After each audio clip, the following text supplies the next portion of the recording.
Do I even need to say it? Do I even need to say it? No? Okay, cool. Let's get on with it. My rating, explaining my positives and negatives for Super Mario Bros. 1. Believe it or not, but, I forgot to... I still forgot to do that? Okay, hang on. Plus 10. Okay. There we go. Anyways, so, one session, yes, game over code and some NSO rewinds because I was finally getting annoyed. I tried to do this without cheats. I failed. There is a story positive, believe it or not. The fake Bowsers. I know that seems a little weird, but honestly, I actually kind of think that's some decent visual storytelling there. Alright, let's get into the positives. You know it, I know it. I review this on a level-by-level basis. Let us continue. So let's begin. Music. Do you even need me to elaborate? Tutorialization through level design, good overall level design, good level length. The levels are short, but they feel like they're just the right length. They don't feel like they drag on too long or that they get cut way too short, right? Most of the game has good checkpoints until you get to World 8, in which case it's like, ugh. Speaking of World 8, decent difficulty curve for me until World 8, which is just okay. Good itemization in regards to power-ups. Good enemy placement. Good pace, whether you're going through all levels like I did, or if you're using the warps. The intro, which I end with World 1, and shows off the basic mechanics and difficulty types. It's very nicely. Except for the water levels, but eh. 1-1. Do I even need to explain why 1-1's a plus? Come on. You know it, I know it, everybody knows it. World 1-2 is another good one. 2-3, good challenge with the flying cheeps. So yeah, there's a bit of a gap there. Here, I don't much care for the castle levels, and 1-3 was just kind of there. A lot of the levels in here were just kind of there, as you can kind of tell. So yeah, 2-3 was good. 3-1 continues the ramp up. Here's a weird one. 4-1 is actually my favorite level in the entire game. Why is that looping? Oh, right. It's a YouTube playlist, if you're wondering. So, 4-1, honestly, is my favorite level in the game, as the difficulty is all based upon how fast you go. See, the funny thing is if you run through the level, Lakitu's going to have a hard time keeping up with you. If you go slow, then he's just going to keep bombarding you with Spinies, so there you go. I don't care if I stand alone on that. 3 positives for that. Then the next one is 5-1, which is a decent introduction to the difficulty starting to really ramp up, which is where they really start to jump the difficulty on you. 5-4 is honestly a decent challenge. Also, it is not a maze, and so I liked it. Go figure. 6-1, another decent Lakitu stage. Not as good as 4-1, but still. 6-2. Who, with all the piranha plants, requires a little bit of patience, but other than that. The last level to get a positive was 7-1, which continues the steady ramp up in difficulty. And for me, there's a decent chunk of replay value here in regards to the warps and the NSO service offering save states and all that. Good stuff. I reviewed this, of course, on NSO, so there you go. There are some negatives to the first game, however, as you would expect from a first game. Game over means restarting the game unless you know the code. Continuing should not be a cheat code. Just straight up should not be a cheat code. Period. getting hit, reducing you to normal Mario, even with a Fire Flower, has been the bane of my gaming career for far too long, which is a change I'm so glad they made to the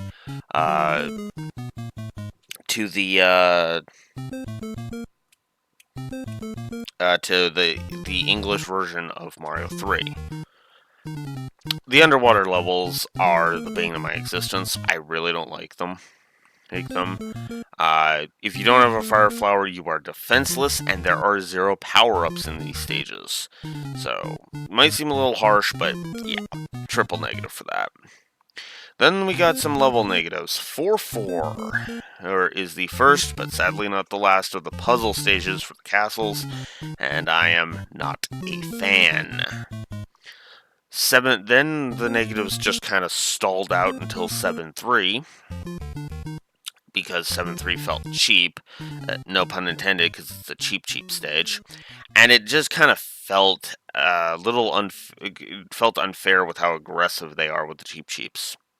7-4 is one of the cheapest mazes and got a double negative. And then 8-4 is, in my opinion, the most obnoxious of the castle stages, because it really feels annoying.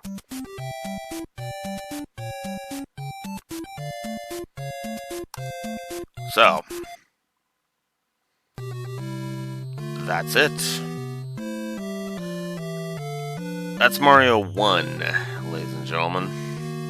Mario 1 is interesting in the sense that it is a first game.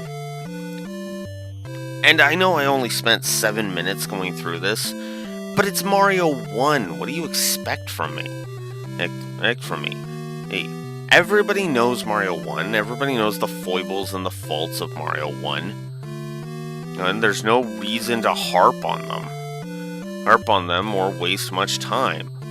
So, let's move on to something a little bit different, shall we? As I load up the song on YouTube.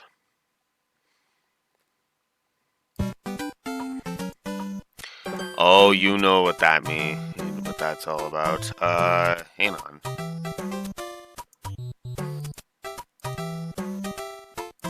Okay, hang on.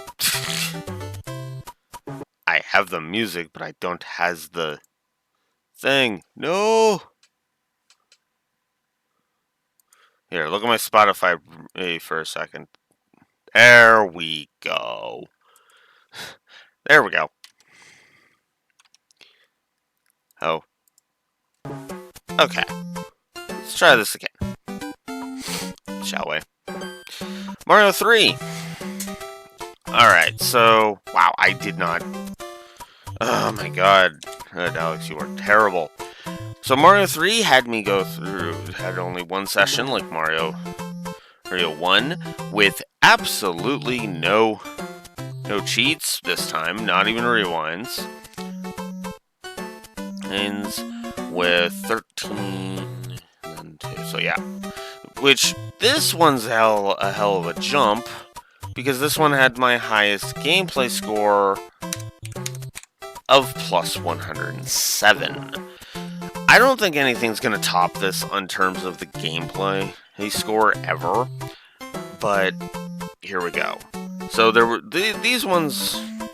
These ones are all from lore, admittedly.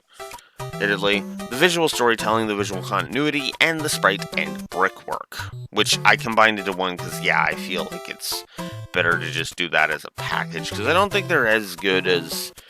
They're good on an individual basis, but put them together? Yeah, that makes sense. The music is a triple positive, as this is my favorite. This, to me, in my opinion, is the best soundtrack the NES has to offer, period. The songs are catchy, they're varied, and like Mario 1, they just don't get old, so yeah. Good tutorialization through level design, excellent level design throughout, and arguably better than Mario 1, and so triple positive there. Good kit in terms of the inventory on the map screen. Good itemization throughout. Oh, triple positive there. The cards at the end of levels, absolutely love that. As you have a chance for 5 lives to be added to your total every three stages, and you can manipulate it. There's some good enemy variety, enough for 2 positives. Some good visual distinction. This is some of the smoothest difficulty curve I've seen in an NES in a game, so triple positive there. Some decent flow of exploration, as it's only even if it is only really guided a couple of times. There are some stages where you can actually go through them in different ways, and that's awesome in my opinion. This is where I started handing out level positives like candy. 1, 2, 1, like 1, 1, 1, 2, 1, 3, and 1, 4 all got positives. Positives. 1, 4, which was interesting because I'm actually not somebody who hates side scrollers. Auto scrollers, I mean. Yeah, I don't hate side scrollers. Auto scrollers, I meant. Right? Auto scrollers don't tend to bug me. Then there's World 1's Fortress, which was, short but fun. Boom Boom. Basically the Boom Boom boss fights in general got a positive. I didn't mark each individual Boom Boom fight because they're basically all the same. There is slight tweaks to them, but for the most part, yeah, it's the same fight over again and again, The mid-world checkpoints in the form of the fortresses is awesome because you defeat Boom Boom and then that gets rid of the lock on the map, so that's cool. It's effectively a mid-world checkpoint, which is nice. 1, 5. Did I really say a cold intro? Oh, god. Damn it, Alex. Cool intro to Underground levels. Triple positive for the end card memory match minigame. Love that. Love that thing. Each of the airships got a positive, and I know I'm probably alone in that, but I do not care. Here, so, yeah. Great introduction to the airships. Larry, the first boss. I gave the Koopalings each a positive each because I do like fighting them.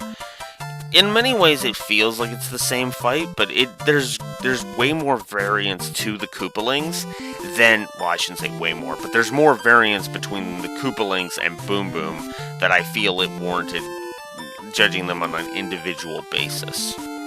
And then World 1 is an intro, triple positive. I like the princess letters giving you useful power-ups. Most of the time, some of them suck. She does give you a music box in one go, so shrug.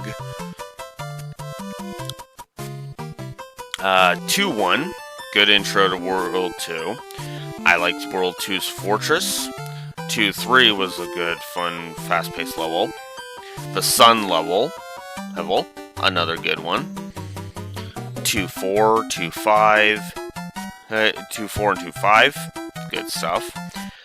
World 2's Pyramid, I honestly just kind of like, it's a fun way to test if you know how to carry shells by that point. Good stuff. World 2's Airship, a good escalation of the difficulty. Morton, another simple but fun fight. 3-1, good introduction to water levels, which managed to not suck this time. Go figure. Despite the maze design, I actually like World 3's first Fortress. Decent challenge with a decent safety net. 3-4 is another decent challenge. Good introduction to Lakitu throwing the green spinies, which stay in their ball form. 3-5 is another great underwater level, even if I sucked at it. 3-6 and 3-7 are good another couple of good levels, with 3-6 being another good auto scroller. World 3's second fortress, short, simple, and a good intro to Stretch, the booze in that white bar. 3-9, decent challenge with a good secret area. World 3's airship continues the trend of good challenge. Wendy is the boss of this one, and she's another. She adds to the challenge with her rings, so that's kind of cool. The Tanuki suit. Do I even need to explain the Tanuki suit? It's the Tanuki suit, the statue, the flight, all of that good stuff. It can kill a large variety of enemies. It looks awesome, and is just rare enough to be valuable without, well, not being so rare that it's situational. So, triple positive there. Positive for the P-Wing. Good stuff. As long as you don't get hit, you will be left in...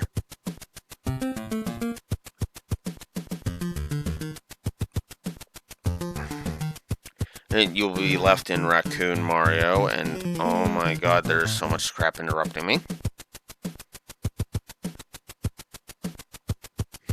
Okay. Sorry about that. Damn phone. Anyways,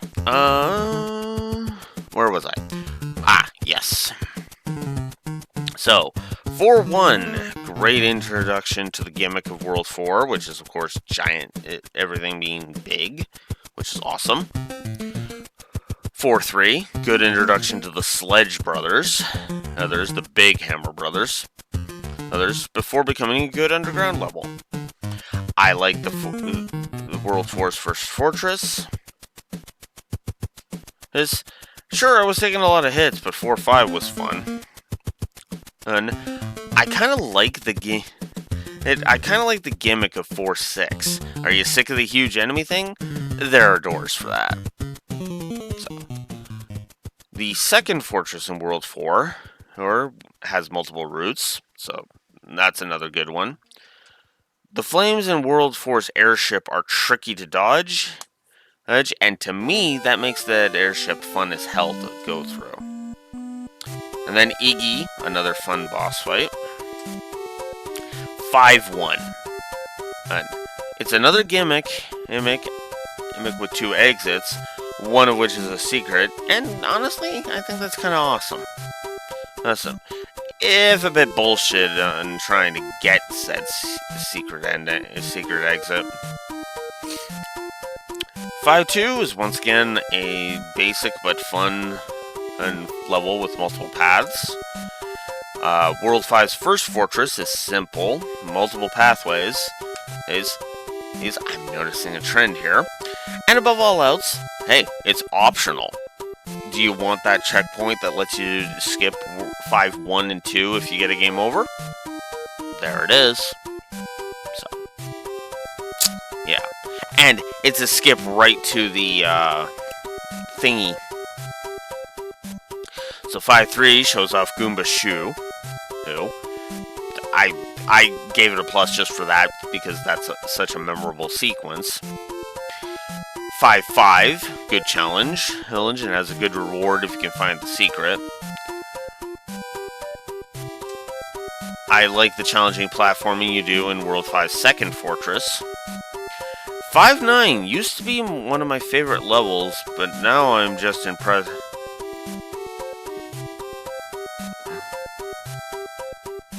That should say least favorite, because 5-9 is the thing.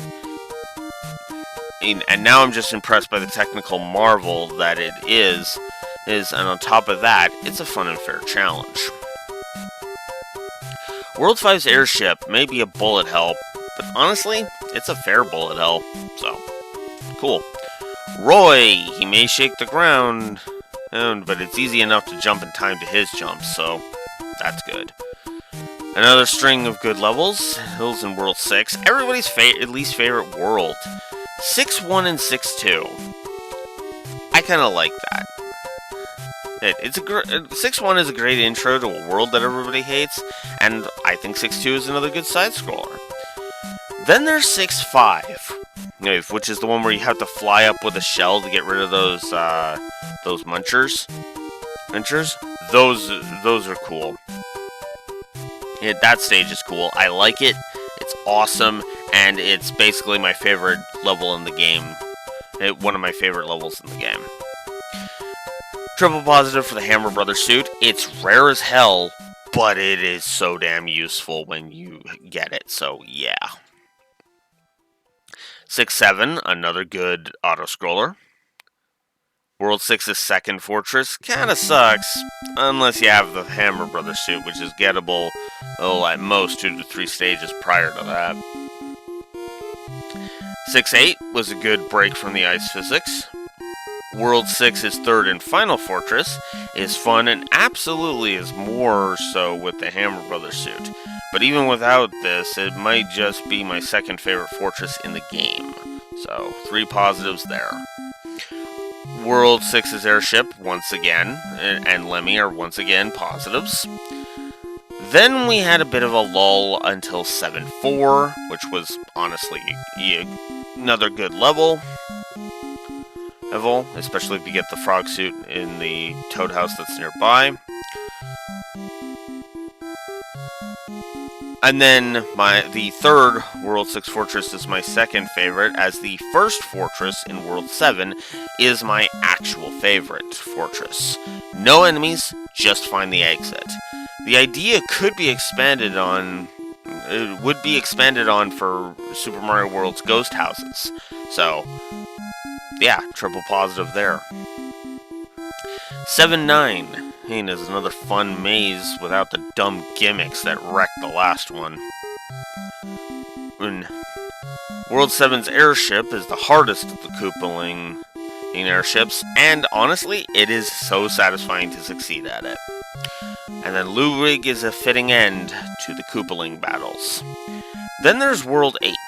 World 8's first tank level is another bullet hell done well. The ship level in World 8's first map. That is a fun challenge. But if you don't like that, you can always just swim under the stage, which is awesome. The hand levels, as I call them on the second map, these are the spaces where there's an RNG of sometimes a hand will appear and pull Mario down into them. I actually kind of like them. I usually just do them anyway because they reward you with a leaf anyway. The final airship level in World 8 is challenging, but doesn't honestly feel cheap. 8-2 is fun and is a short challenge, and the return of the Angry Sun enemy, so I like that one. The fortress in World 8 is my third favorite fortress in the game, and a nice fun brain teaser. So, that's cool. World 8's second and final tank stage is another fun challenge. No, I will not stop saying that. Because that kind of defines all of the stages I've given positives to. Bowser's Castle is a triple positive, as it is a fantastic final level and has multiple paths to go through it. And an easy to find 1-up mushroom, meaning that you shouldn't ever have to worry about getting a game over at this point. Right, so triple positive there.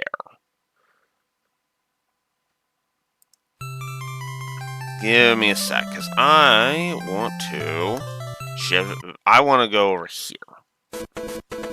Because it's time to talk about the Bowser boss fight.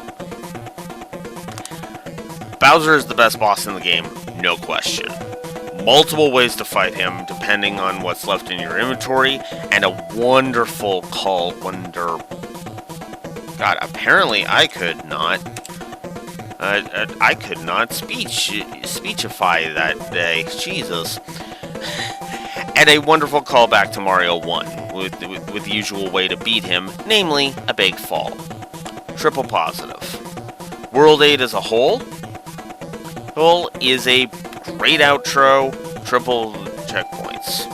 Also, so, some people might not think this counts, but I gave a New Game Plus to Mario 3, because if you hit start on the NES version, you get a full inventory of P-Wings.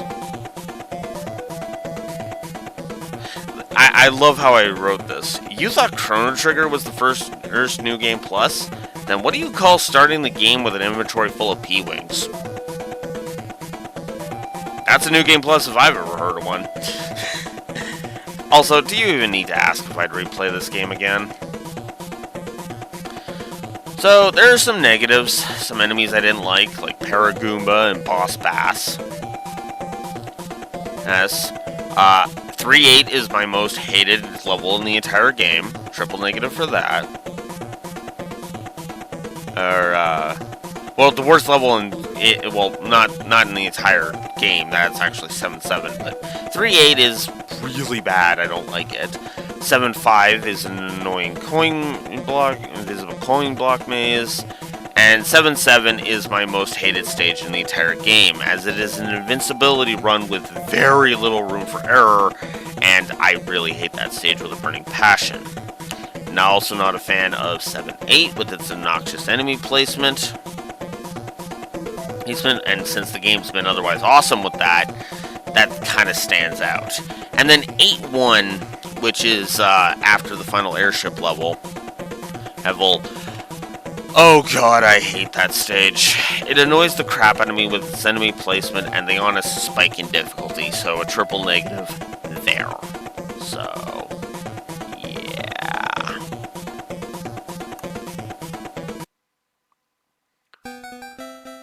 But that's it. That's Mario 3. He's rating done. I'm not gonna lie to you guys. Mario 3 is still one of my favorite games of all time. And I know I came across as a bit of a fanboy in a lot of ways with this game. But to be blunt, I still would go back to this game, no question.